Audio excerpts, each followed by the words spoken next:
Rosen. Mathilde Godmet. Nous sommes une jeune agence d'architecture qui s'appelle 1986, qui existe depuis 1 an et demi maintenant.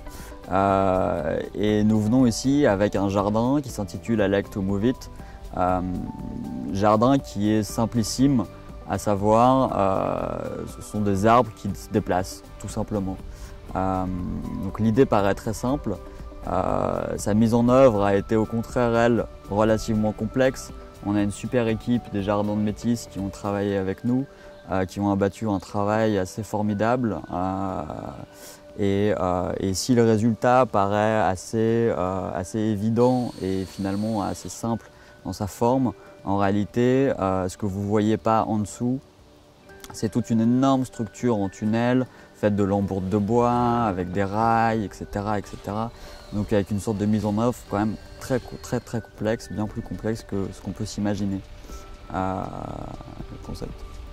Donc l'idée c'est d'amener le visiteur jusqu'ici et qu'il ne s'aperçoive pas tout de suite que c'est un jardin comme il y en a d'autres ici, d'autres concepteurs. Et donc qui petit à petit s'approche, voit la tranchée, voit un arbre au milieu et commence à se poser des questions, à s'approcher de l'arbre, à le regarder et puis peut-être à le toucher, à voir qu'il commence à bouger et donc à d'un coup comprendre le concept et moduler son jardin en fonction des 3 arbres qu'il y aura au final, selon leurs envies.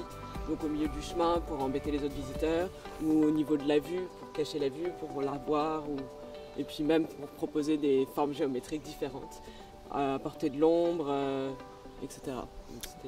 Donc on voulait faire un jardin qui proposait vraiment plusieurs lectures.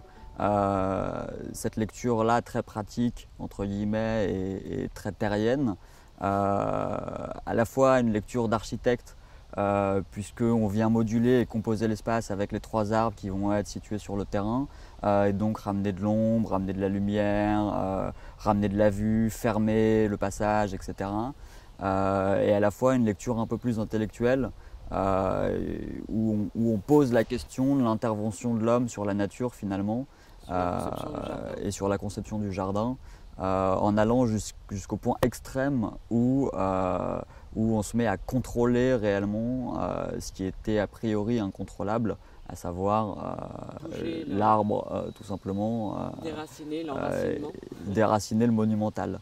Mais l'essentiel quand même pour nous, c'était finalement de rendre ça amusant pour tout le monde. Les grands, les petits. Pour les grands et les jeunes. petits, exactement. Et donc on voit bien que ça marche, entre guillemets, parce que les enfants, hier, toute la journée, se sont amusés à faire glisser l'arbre à droite, à gauche, à droite, etc. etc. Ouais.